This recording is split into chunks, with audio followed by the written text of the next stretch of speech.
তুমি কি দেখেছো কবু কিভাবে পিজা হয়? চুলার আগুনে ওভেনের তাপে ঘুরে ঘুরে পিজা হয়, ঘুরে ঘুরে পিজা হয়। আমি তো দেখেছি কত যে পিজা আগুনে পুড়ে যায়, আগুনে পুড়ে যায়। এটার উপর অনেক কিছু দিতে যে হয়, তারপর এটা ঘুরে ঘুরে পিজা হয়, ঘুরে ঘুরে পিজা হয়। টমেটো সসে ভালো করে মেখে মাংসের কিমা দিতে হয়, মাংসের কিমা দিতে হয়।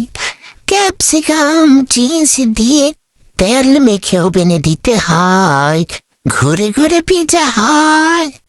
তুমি কি দেখেছো কবু কিভাবে পিজা হয়? চুলার আগুনে ওভেনের তাপে ঘুরে ঘুরে পিজা হয়, ঘুরে ঘুরে পিজা হয়।